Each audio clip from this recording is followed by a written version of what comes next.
Bonjour tout le monde. Aujourd'hui, je vais vous parler sur une phase très importante sur TestLink. C'est la gestion d'anomalies.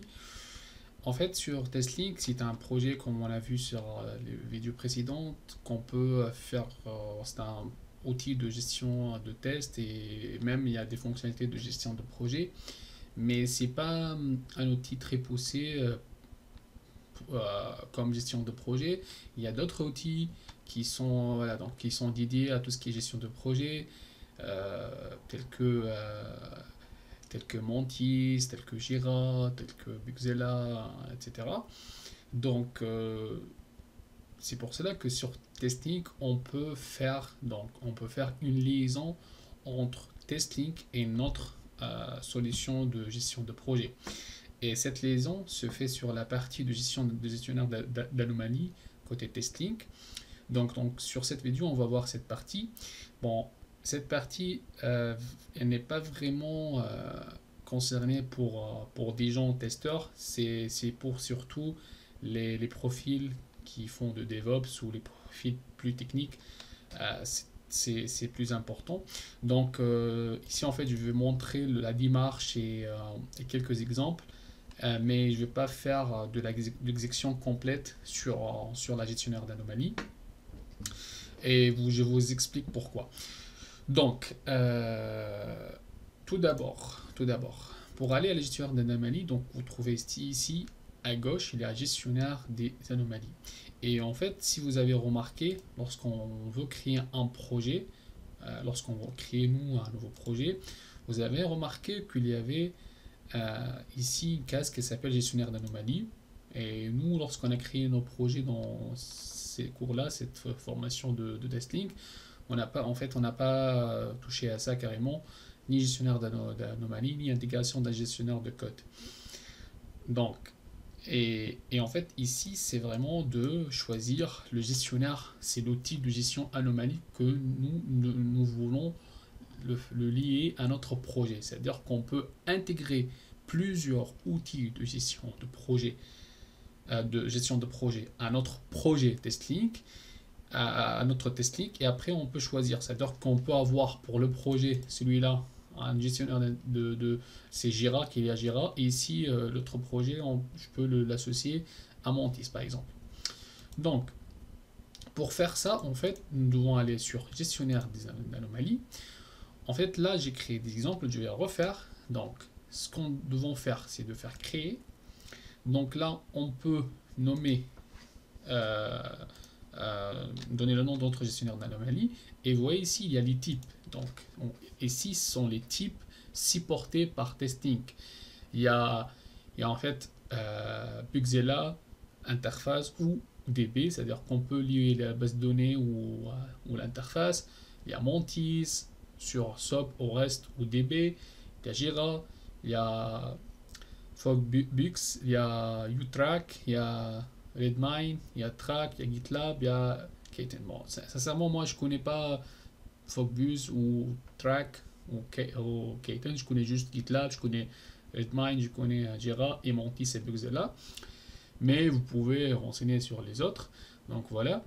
Et donc, par exemple, nous voulons choisir, par exemple, Jira, voilà, Jira SOAP, dans interface SOAP. Donc, dans ce cas-là, on va nommer Jira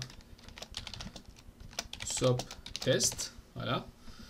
Et ici, nous devons mettre le hook, le code qui fait la liaison entre TestLink et notre Jira.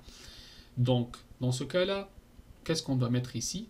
On peut aller sur Internet chercher, ou on peut directement cliquer sur exemple de configuration. On va trouver un exemple de configuration ici. Cet exemple-là, par exemple, qu'est-ce qu'il contient? Donc là, c'est le login qu'on utilise pour accéder à notre Jira, c'est-à-dire notre compte Atlassien. Jira, c'est cette organisation Atlassien. Le password. Donc ici, on va mettre l'URL de base de notre Atlassien. Ici, l'URL de VSDL.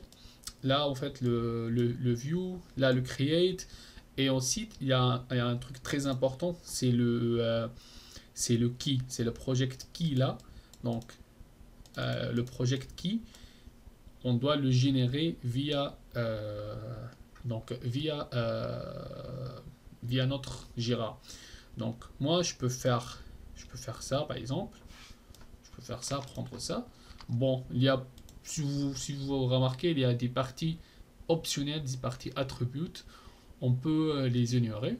Donc, voilà, donc nous, on n'a pas besoin de tout ça, par exemple. Même on n'a pas, on peut même, ça c'est en fait c'est le type. En fait, si on veut insérer le type de bug dessus, si on veut donc si on va générer un bug côté technique, c'est le type qui sera par défaut. On peut le laisser. Bon là en fait j'ai pas, donc on peut renseigner notre compte Jira, notre voilà donc notre login, notre password et tout ça, mais je vais juste vous montrer comment nous on va gérer le project key là, où on peut le générer. Donc si en fait si vous allez sur Jira ici, donc sur votre compte, paramètres de compte, après sécurité, après gérer, créer et générer des jetons API. Donc là on va faire générer jeton API, on va faire par exemple test link, on va créer, il va nous générer un jeton, on va le copier et on le colle ici, voilà, on va le coller ici. Et voilà, donc ces jetons, donc c'est un key qui va faire la liaison entre notre testing et notre Jira. Après, on peut faire vérifier la connexion. Bon là, il ne va pas me faire parce que mon code est foutu, j'ai pas mis le bon code, mais je vais vous montrer un exemple. Donc en fait là, j'ai pas en fait mis un exemple, j'avais pas un exemple maintenant, mais on peut trouver un exemple. Je vais vous montrer où vous pouvez trouver des exemples pour que vous puissiez configurer votre interface, votre gestionnaire d'anomalies. Et en fait, par la suite, lorsque vous faites la configuration, vous pouvez faire vérifier la connexion. Comme ça va vérifier la connexion entre votre testing et votre Jira. Et aussi où vous pouvez cliquer sur ça pour vérifier la connexion, c'est la même chose. Et en fait, ça peut en fait, vous aurez un problème de connexion. Si en fait, par exemple si en fait vous avez, si vous voulez voir les logs, la cause, donc c'est très simple. Il faut aller sur événements ici, et par la suite sur événements vous pouvez, donc nous le 4 appliquer, donc on va voir. Donc là par exemple j'ai eu ces logs là, je peux voir en fait les problèmes que j'ai eu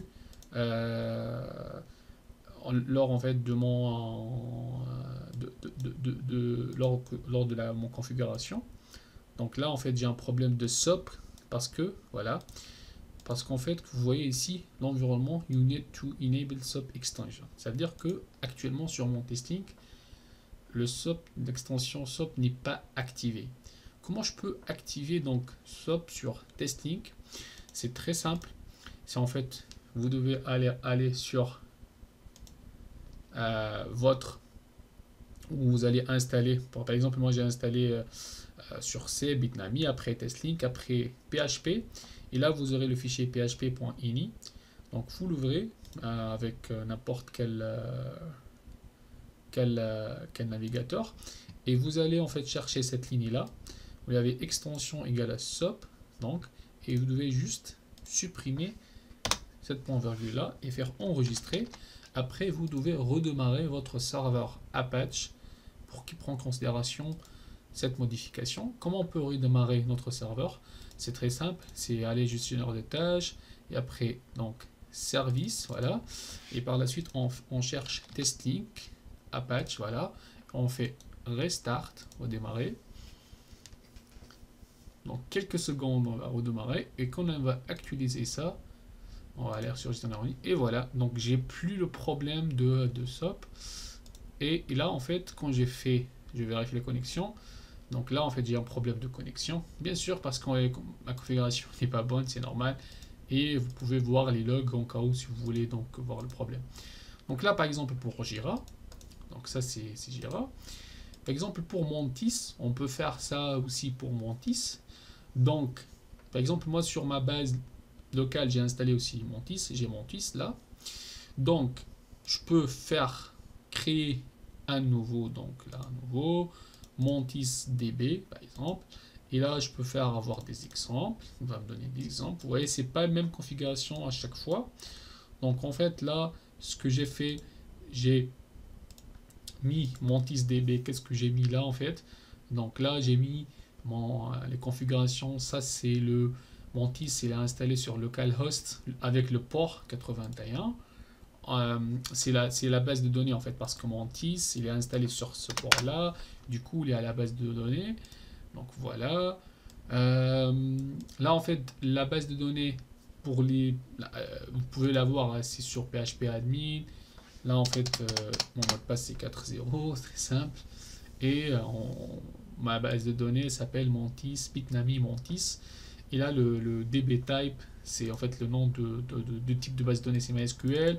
L'user, c'est root, le password, c'est 4.0 pour moi. Et après, on va mettre ces URL là, c'est le view, parce qu'en fait, si vous voulez aller à Montis, ça en fait la base de données s'appelle Bitnami Montis. Donc si vous voulez aller par exemple, aller à le 187, voilà, et accéder à Montis, voilà, accéder à Montis, ça c'est la page du vue, voilà, et ça c'est la page en fait. Et ça, c'est Montis, c'est l'URI du base de notre Montis, voilà. Et après, on fait enregistrer, on peut vérifier la connexion. Et vous voyez ici que cette config-là, gestionnaire d'anomalie, est attaché à projet du moule Le Bon Coin. Bon, en fait, sur ça, j'ai voulu que ça marchait. Bon, j'avais un autre souci que j'arrive pas à le résoudre jusqu'à maintenant. Parce qu'en fait, déjà, si vous avez remarqué que l'ensemble des... dans le cas réel, dans les cas réels, Testnik qui sera déployé sur un serveur. Là, en fait, là, c'est en serveur local. Et Montis aussi sur un serveur local. Après, en fait, dans un cas professionnel, vous aurez ton Testnik qui est dans un serveur. Donc, le serveur est vraiment connecté sur... il y aura une connexion externe, c'est pas juste de local. Donc comme ça, il y aura ou si Jira, il y aura Jira sur le même serveur, parce que là en fait mon Jira c'est pas sur mon serveur Jira, donc j'ai un Jira, un compte Jira que vous pouvez tous l'installer sur un serveur de Altatien, mais vous pouvez avoir votre Jira sur votre serveur, donc ou GitLab ou Bexela et tout. Donc normalement pour monter ça doit marcher, j'ai eu un problème, voilà. Et donc par la suite vous pouvez en faire enregistrer. Et voilà, donc vous aurez donc les configurations. Sauf il y a une autre chose en fait très importante à ne pas oublier, c'est il faut configurer sur un fichier le gestionnaire d'interface. C'est où exactement? Donc vous devez aller sur Testlink, apps, php admin. Et là, en fait, il y a notre base de données et le htdoc, il y a le config.inc, celui-là, c'est un fichier PHP. Vous devez l'ouvrir et par la suite, vous cherchez, c'est l'interface de bug. Ici, vous pouvez par exemple mettre Montis, voilà, c'est mon interface de configuration. Et donc, par la suite, donc, parce qu'en fait, généralement, toujours il y aura un seul gestionnaire d'anomalie. On peut avoir plusieurs, mais c'est pas logique parce que normalement il y aura un seul gestionnaire d'anomalie. Testing sera lié à un seul. Donc c'est ça la logique. Et donc voilà. Et donc ça c'est une autre configuration à ne pas donc oublier. C'est ici, vous pouvez voir le path. Et par la suite, c'est là où vous devez mettre Montis ou Jira ou ce que vous voulez. Voilà. Donc là, c'est la configuration. Donc, comme ça, donc si on revient vers gestionnaire des projets, donc là, par exemple, notre projet, non, c'est pas ça, j'ai configuré l'autre. Donc, vous voyez ici, gestionnaire d'anomalie, j'ai choisi, par exemple, j'ai mis 3 configs. On va choisir la banque config et de l'actif au non actif. Si je l'active, Comme ça, en fait, et je suis enregistré, par exemple, vous voyez que donc, dans le gestionnaire projet, le Mantis DB, il est là, donc notre gestionnaire d'anomalies, c'est-à-dire qu'il est attaché à ça. En fait, je vais le désactiver pour vous dire pourquoi. Donc, et après, en fait, lorsque normalement vous devez faire les actions de test, lorsque vous allez exécuter vos tests, donc ce que vous allez avoir, donc là, par exemple, lorsque vous allez exécuter le test, si en fait il y aura une bonne connexion, c'est que lorsque vous exécutez un test, vous aurez un petit, petit icône ici, c'est le gestionnaire de bugs, des bugs où vous pouvez donc créer, mettre le numéro de ticket. Si par exemple on a un bug, donc on a créé le ticket ici sur Mantis et on peut mettre donc le nom et tout du bug. Comme ça, il y aura une liaison entre TestLink et Bugzilla. Donc ça, c'est très important. Il y a une dernière chose, c'est que si vous voulez avoir plus de détails sur cette partie de gestionnaire d'anomalies, vous pouvez cliquer, faire une recherche sur ce lien-là, ou cliquer directement Issue Tracker Integration TestLink. Ça, c'est le forum officiel de communauté de TestLink. Donc ici, vous trouvez ensemble l'ensemble des questions et des bugs et des besoins des personnes qui ont utilisé ça. Et par exemple, pour Mantis, là en fait, il y avait quelqu'un qui a eu un problème et tout ça. Et voilà, donc c'est simple son problème. Et voilà, en fait, la vue des réponses, ça c'est ce problème de PHP, par exemple, version et tout ça. Donc vous aurez tous les soucis. Bon, vous voyez que c'est pas vraiment très actif. Par exemple, là, sur les autres, par exemple sur Mantis, la dernière publication c'était 2017, mais sur Jira, vous voyez, donc le 28 septembre 2020, que voilà, donc il y avait des personnes qui publiaient, qui en fait qui posent des questions et tout ça sur ce. Ça veut dire que TestLink il est encore utilisé et c'est un parmi les outils qui restent, qui en fait parmi les anciens. Il est là en fait depuis je crois 2011 TestLink ou 2012 ou 2011 je crois ou même plus. Donc il est toujours là, il est en fait parmi les outils intéressants de processus de test. Donc voilà pour gestionnaire d'anomalies test, j'espère que c'était clair et merci pour votre attention.